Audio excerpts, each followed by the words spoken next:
What's up guys, Dan here with VidderTech, and today I'm going to be covering iOS 14 Beta 4. It just came out, let's see what's different.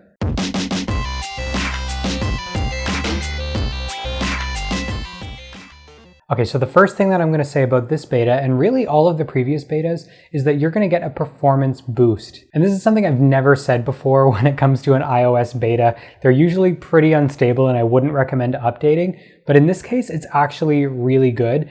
And in Beta 4, it's just that much better. So we haven't seen a lot of different features announced in Beta 4, so it seems like Apple really is taking a step back and focusing on performance and stability in this case, which is also telling that the final version may be coming soon. So the first thing that we're going to notice is the exposure notification API. So this is integrated right into the iOS system, and essentially it just unlocks the power of the exposure API for COVID tracing apps. So if your city or your state has a COVID related app, you're now going to be able to use their features. So if we go into settings here and you scroll down, you're going to see an exposure notification section, which allows you to view exposures in-app, turn on and off exposure logging, share your COVID diagnosis, and it also tells you an active region. So right through settings, you're going to be able to go into your active region, select the app you're using, and you can set that as your active region if you are traveling between different regions. You're also going to have links to open the app right from settings,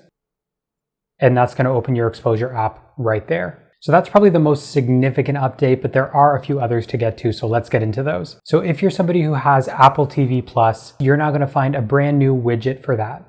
So if you go into your home screen and you press the plus button, here you're going to see your TV up next. And when you select that, of course, there's going to be a couple of different tiles where you have a 2x2, a 4x2, and a 4x4 option, and it's really just compiling all of your up next videos. Another thing that some people are going to be really excited for is that 3D touch is back, which means when you force touch on an app, rather than just a long press, you actually do have that depth again, and you can push harder if you do have a device that supports that. On previous betas, it was completely removed, so you weren't able to use it, but I'm glad to see that that's back. So next is web authentication for Face ID. So that means that the web is now going to support Face ID much like all of your apps do. And to test that out, we have a site here called webauthn.io.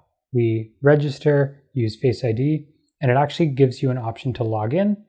And when we use that, it just pulls up right here. So that's now fully integrated in Safari, and that's going to make your logins way easier on the web. So there's a bunch of other changes that I haven't covered that are very minimal, like the back button has changed in settings. In Maps, the flag icon is back to orange instead of blue. In Apple Music playlists, you're going to see a check mark for things that are downloaded instead of a circle that actually says downloaded. The onboarding pop-up in Reminders says welcome to Reminders instead of what's new with Reminders. There's some smaller fonts in certain areas, and really just more refinement in terms of the design overall. There's still no update on things like spatial awareness for AirPods, so that's not something we can test out yet. And as well, there's still no option to change your default apps for things like Gmail, Spark, Chrome, or anything that way. Those are all likely coming for when the public iOS 14 rolls out in the fall, but there's no anticipated date yet. So let me know in the comments what you guys think about all of this. Is there any of these features that are really exciting to you? It seems again like these are just minor updates while Apple is now focusing on stability and performance across the lineup. Let me know your thoughts in the comments. As well, always hit that like button if you enjoyed it and hit the subscribe button to see more from me, and I'll see you guys in the next one.